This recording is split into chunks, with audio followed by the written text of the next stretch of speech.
ଆପଣ ସମସ୍ତେ ଘରେ ଏପରି ଥରେ ବ୍ରେଡ଼୍ ପିଜ୍ଜା ବନାନ୍ତୁ ଦେଖିବେ ଦୋକାନ ପିଜ୍ଜା ଠାରୁ ଘର ବ୍ରେଡ଼୍ ପିଜ୍ଜା ବହୁତ ଟେଷ୍ଟ ଲାଗିବ ଆଉ ଦୋକାନ ପିଜ୍ଜା ତା ଆଗରେ ଫିକା ପଡ଼ିଯିବ। ତ ଘରେ ଥିବା ବ୍ରେଡ଼୍କୁ ନେଇକି ମୁଁ ବି ଲାଗି ପଡ଼ିଲି ବ୍ରେଡ଼୍ ପିଜ୍ଜା ବନେଇବା ପାଇଁ। ଆଉ ଏଇ ବ୍ରେଡ଼୍ ପିଜ୍ଜା ବହୁତ ଟେଷ୍ଟ ହେଇଥିଲା ସାଙ୍ଗମାନେ। ଆଉ ଏଇ ପିଜ୍ଜାଟାକୁ ବଡ଼ଠାରୁ ଆରମ୍ଭ କରି ସାନ ପିଲାମାନେ ସମସ୍ତେ ୟାକୁ ଏନ୍ଜୟ ସହିତ ଖାଇପାରିବେ। ତ ମୁଁ ଘରେ ଥିବା କ୍ୟାପ୍ସିକମ୍ ଗାଜର ଆଉ ପିଆଜକୁ ଟିକ୍ ଟିକ୍ କରି କାଟି ଦେଇଥିଲି ତା ସହିତ ଧନିଆ ପତ୍ର ଟିକେ ଟେଷ୍ଟ ପାଇଁ ଆଡ଼୍ କରିଦେଇଥିଲି। ଆଉ କିଛି ନୁହେଁ ସାଙ୍ଗମାନେ କେବଳ ଏତିକି ନେଇକି କ'ଣ କଲି ତାକୁ ଛୋଟ ଛୋଟ ଭାବରେ କାଟିଦେଲି।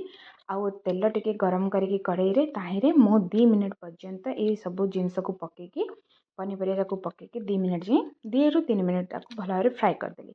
ଫ୍ରାଏ କରିସାରିଲା ପରେ ତାହିଁରେ ଟିକେ ଜଷ୍ଟ ସ୍ୱାଦ ଆସିବା ପାଇଁ ଜଷ୍ଟ ଟିକେ ହିଁ ଲୁଣ ଆଡ଼୍ କରିବେ। ଏଇଠି ଦେଖନ୍ତୁ ଟମାଟୋ ସସ୍, ଭେଜ୍ ମିଓସିସ୍, ବ୍ରେଡ଼୍, ଚିଜ୍ ସ୍ଲାଇସ୍ ଯାହା ଯାହା ସାମାନ ଦରକାର ସବୁ ଆଗରୁ ରେଡ଼ି କରି ରଖିଦେଇଥିଲି। ତାପରେ ଏଇଠି ଯେଉଁ ପନିପରିବା ମୁଁ ଟିକେ ଭାଜି ଦେଇଥିଲି ତାହିଁରେ ହିଁ ମୁଁ ଏଇଠି ଟମାଟୋ ସସ୍, ଭେଜ୍ ମିଓସିସ୍ ଆଡ଼୍ କରି ତାକୁ ଭଲରେ ମିକ୍ସ କରିଦେଲି। ଆପଣମାନେ ଚାହିଁଲେ ବ୍ରେଡ଼୍ରେ ଏକ୍ସଟ୍ରା ଅଲଗା ଆଡ଼୍ କରିପାରିବେ ଏ ସସ୍ ଯାକ, କିନ୍ତୁ ଏଇଠି ମୁଁ ଭେଜିଟେବଲ୍ ଆଡ଼୍ କଲି କାରଣ ଟିକେ ଟେଷ୍ଟ ଭଲ ଆସିଥାଏ ବୋଲି। ତାପରେ ଏଇଠି ଦେଖନ୍ତୁ ମୁଁ ବ୍ରେଡ଼୍ ଯେଉଁ ନେଇଥିଲି ତାହିଁରେ ଆଗରୁ ହିଁ ଅଏଲ୍ ଟିକେ ଲଗେଇକି ରଖିଦେଇଥିଲି। ଆପଣ ଚାହିଁଲେ ତାକୁ ତାୱାରେ ଯେତେବେଳେ ପକାଇବେ ସେତେବେଳେ ଅଏଲ୍ ଆଡ଼୍ କରିପାରିବେ।